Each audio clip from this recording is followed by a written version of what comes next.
discutido. En su obra confluyeron la poesía y el ensayo, donde se ocupó de la política, la historia y la filosofía.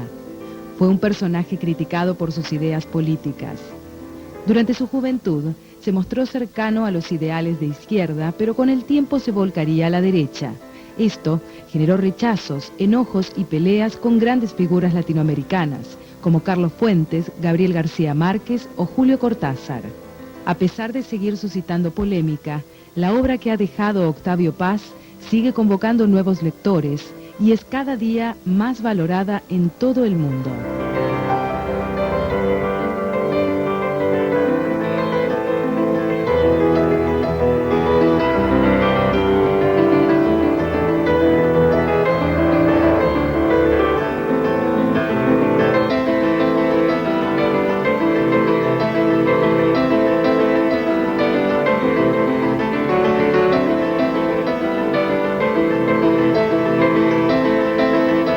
Octavio Paz nació en Coyoacán, México, el 31 de marzo de 1914.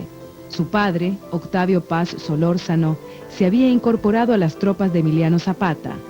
Cuando el futuro escritor tenía 4 años, la guerra interna mexicana obligó a su padre a exiliarse en Los Ángeles, donde Paz pasó sus primeros años de escuela. Difícilmente haya alguien que pueda equipararse a lo que significó la obra de Octavio Paz. Octavio Paz pertenece a esa categoría de intelectuales enciclopédicos, una especie de intelectual omnívoro. Él decía que él había nacido en la época en la que todavía se veía con malos ojos a la especialización, y el intelectual no se dedicaba a un tema específico, sino que estudiaba de todo. Es así que en la obra de Octavio Paz, con el tiempo, aparecen poesía, literatura, pintura, historia, sociología, política, filosofía.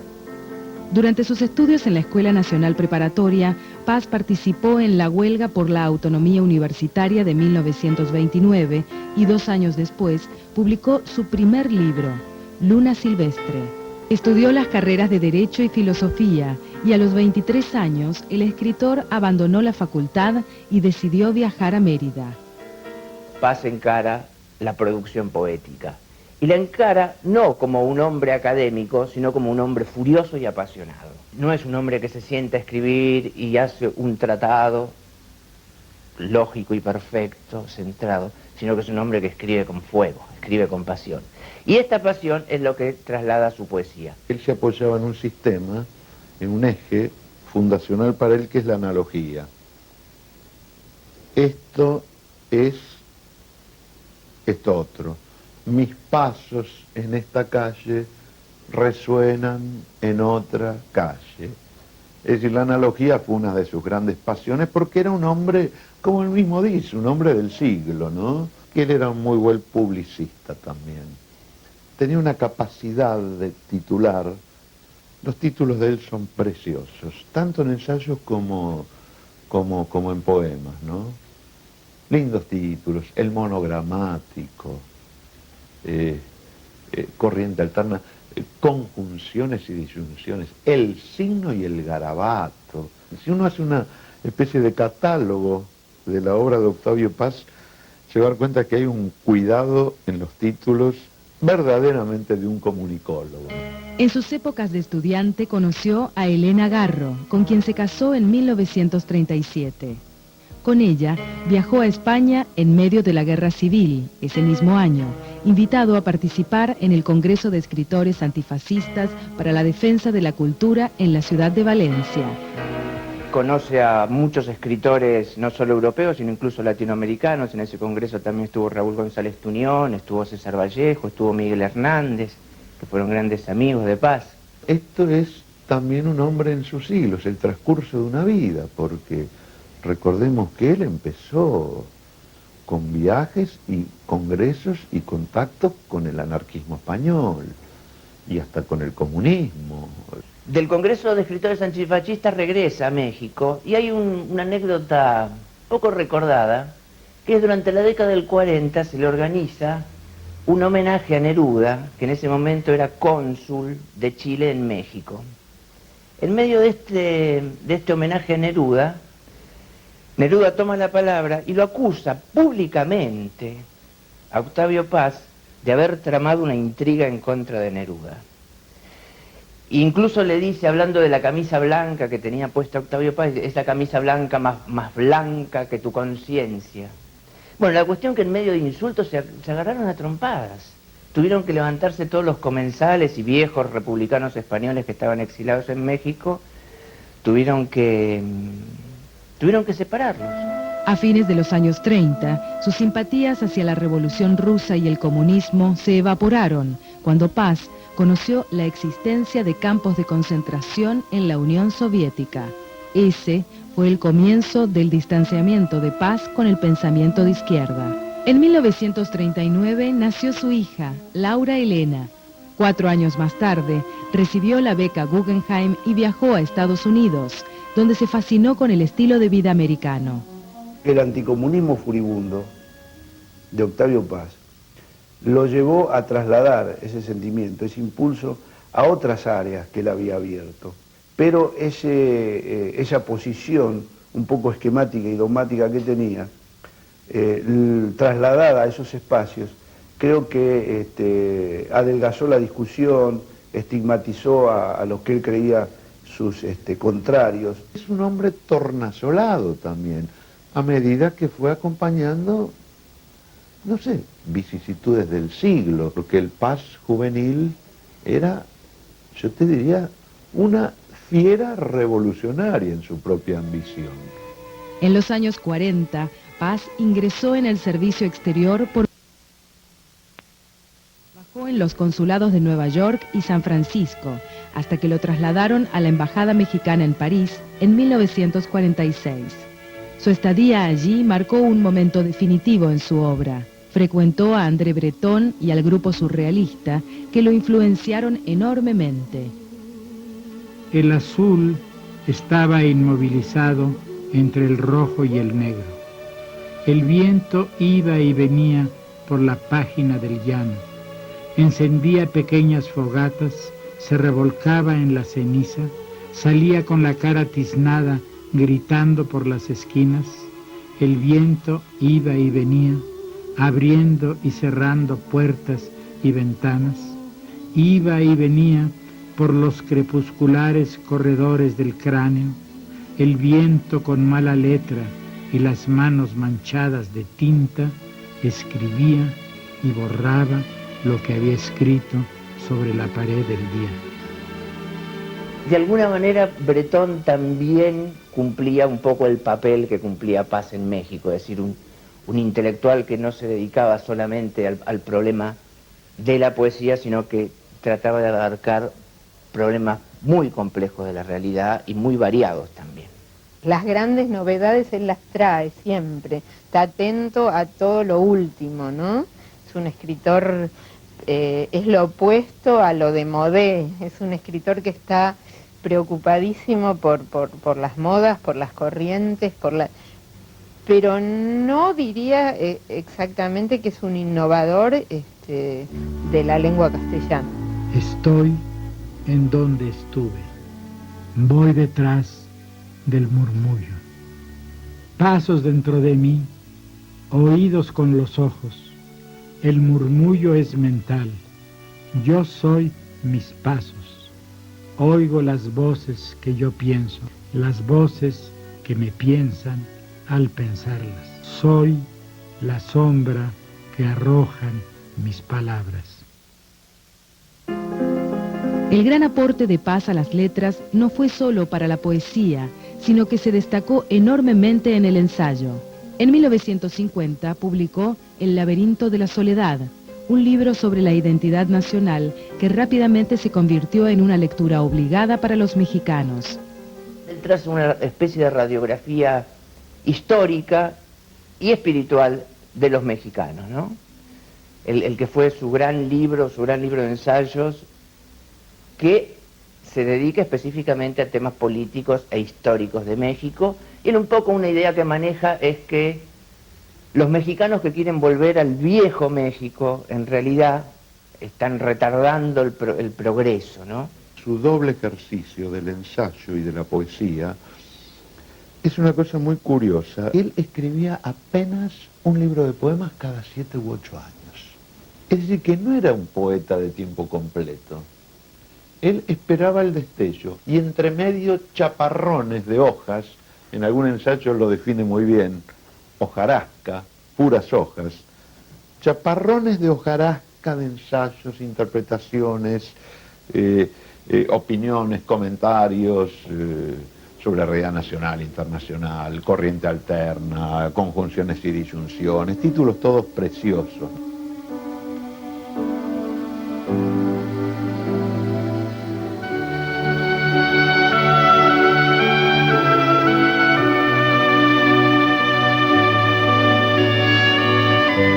Otra experiencia que marcaría la vida y la literatura de Paz fue su viaje a la India y a Japón en 1952, que, junto a la minuciosa lectura de textos budistas y taoístas, dejaron una fuerte impronta en su manera de escribir. Como él mismo se define, es un centro vacío, donde resuenan todas las voces de todas las culturas, incluido muchísimo la cultura oriental, los japonés, el haiku, los años que él estuvo como embajador en la India, lo hindú, en fin, lo europeo centralmente, lo propio mexicano, lo americano, es decir, el centro vacío donde todas las voces resuenan y él entonces se convierte como en un portavoz, digamos, de la cultura. Por momentos es una poesía conversacional, por momentos abreva de los movimientos de vanguardia, estuvo muy cercano al surrealismo, estuvo también cercano al concretismo, así que se podría hablar de una mixtura, de un abanico de corrientes estéticas. Depende de ciertas lecturas de la filosofía, de la tradición, del budismo, que responden a un apetito de momento, digamos, ¿no? Eso define en grandes términos cómo se inserta un escritor en una época. De algún modo se podría decir que en Paz se ve un tiempo. Y en otros escritores, muy pocos otros escritores, ese tiempo se difumina. Luego de 9 años de ausencia, en 1953 regresó a México y publicó ensayos sobre poesía, como El arco y la lira, que se editó en 1956, y Las peras del Olmo al año siguiente, donde conjugaría su labor de poeta con la de crítico literario. Y es uno de los tópicos que él desarrolla a lo largo de sus ensayos, ¿no?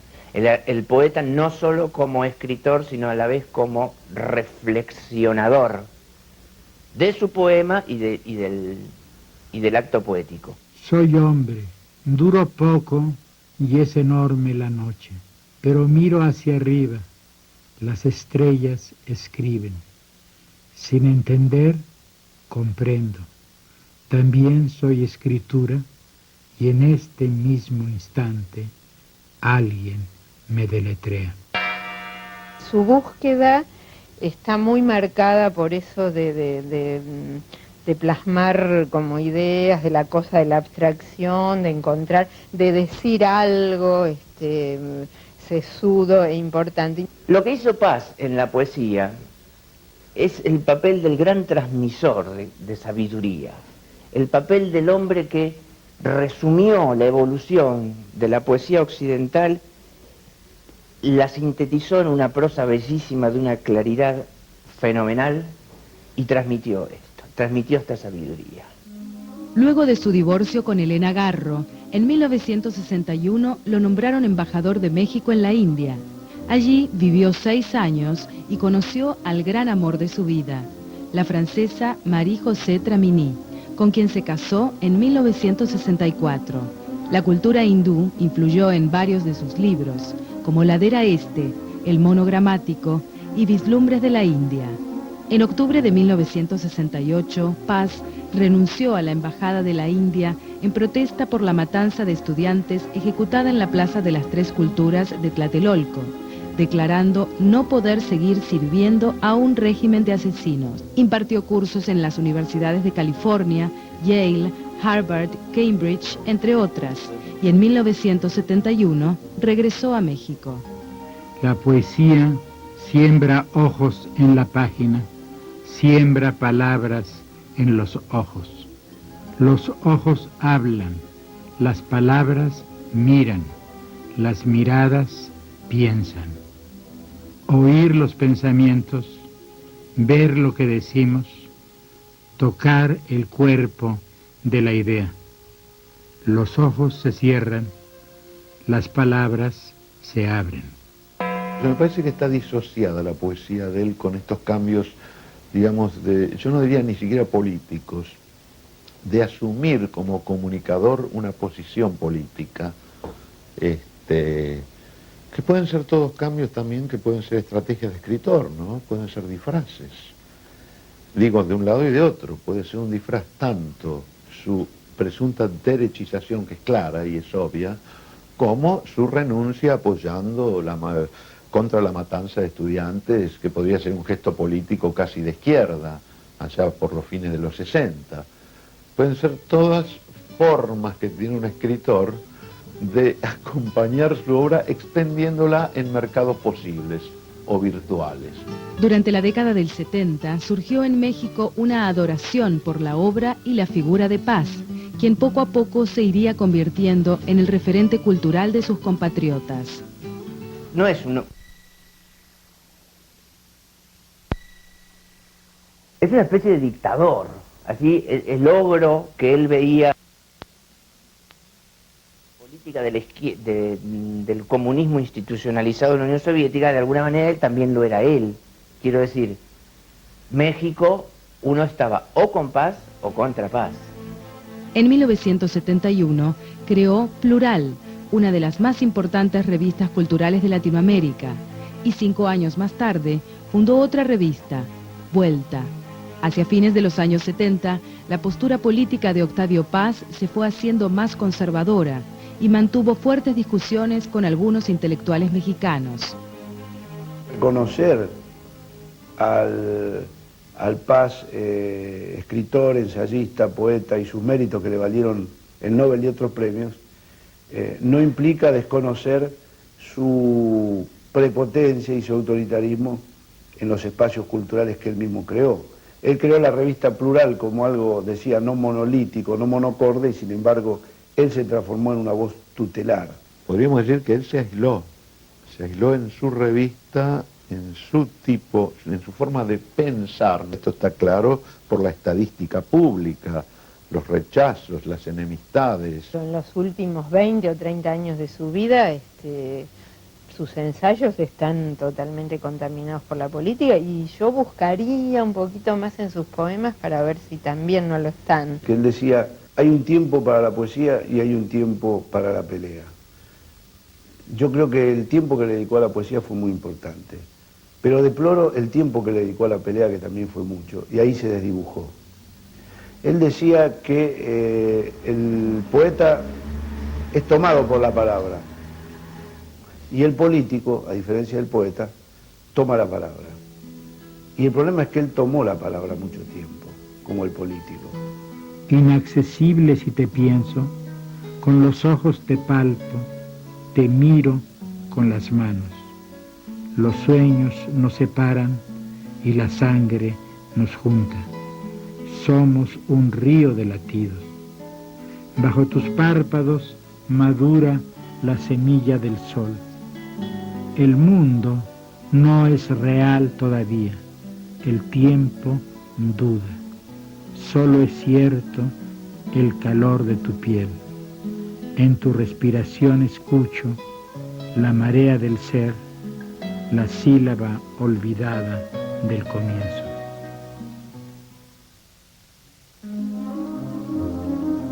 En 1984, Paz expresó públicamente su postura frente a la situación cubana, que él mismo definió como dictadura, y advirtió sobre los peligros de las burocracias comunistas. En el Festival Horizontes de Berlín, Paz fue uno de los principales oradores, y en su discurso fue censurado por criticar a los sandinistas. Estas opiniones lo alejaron de muchos escritores como Carlos Fuentes o Julio Cortázar, un gran defensor del sandinismo.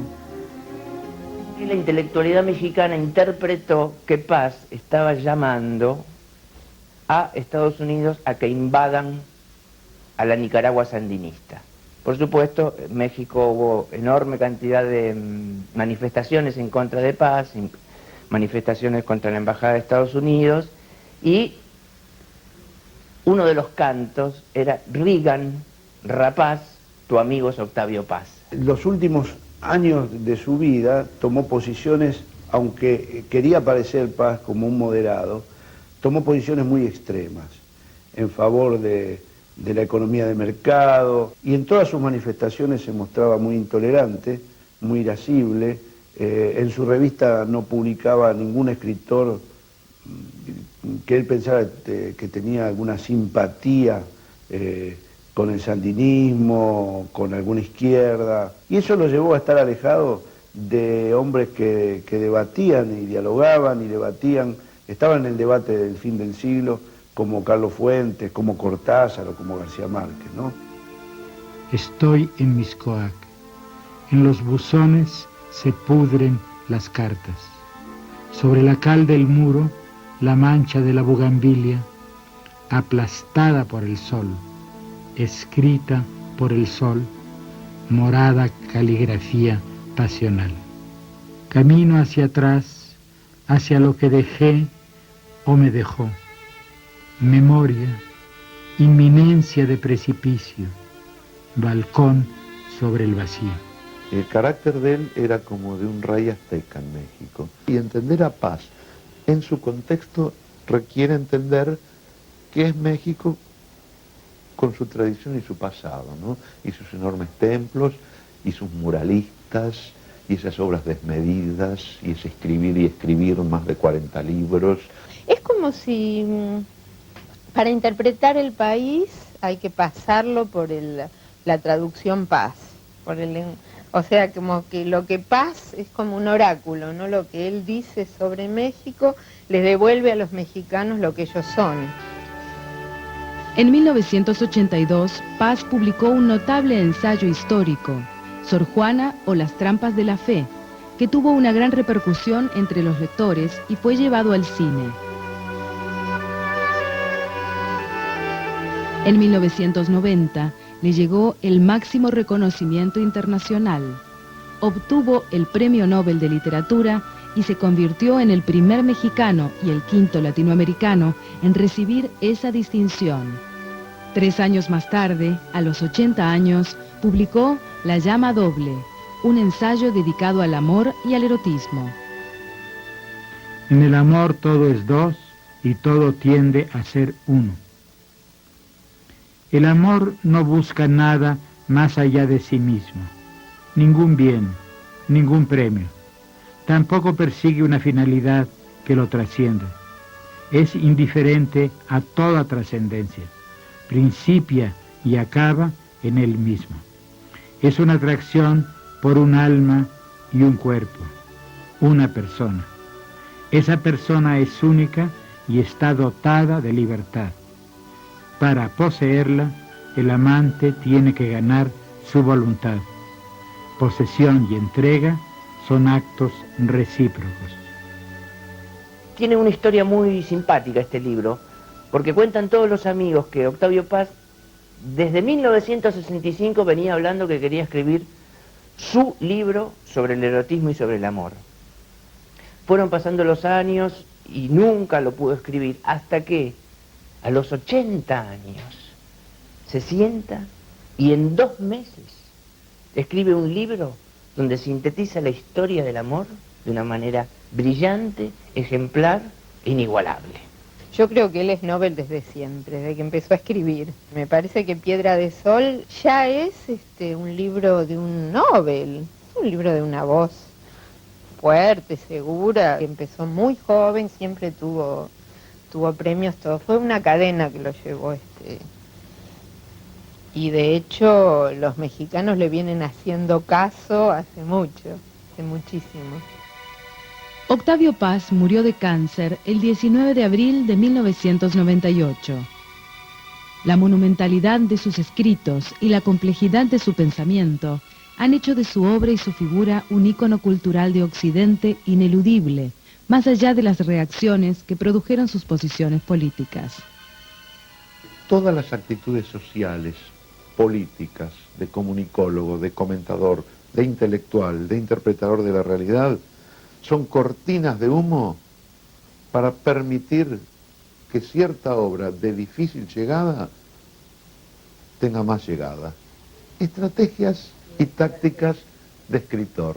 Perdura no tal vez en el sentido de cuando uno dice es un escritor a descubrir.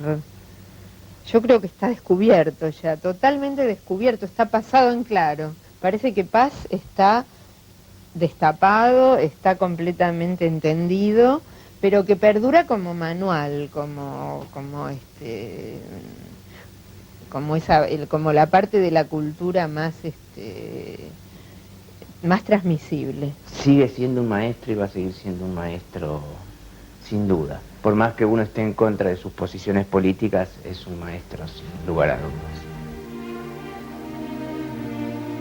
El lenguaje, por el Dios encendido, es una profecía de llamas y un desplome de sílabas quemadas, ceniza sin sentido.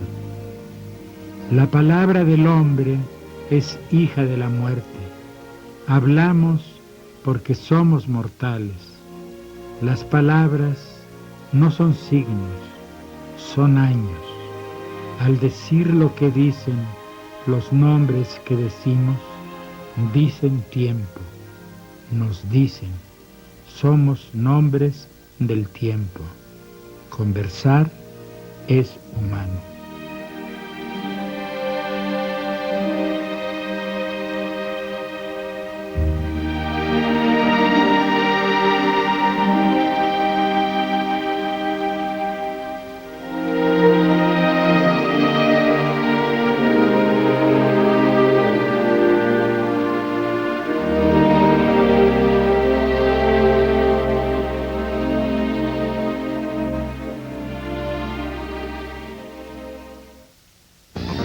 Años después de los hechos, recordar los principales episodios de la Segunda Guerra Mundial.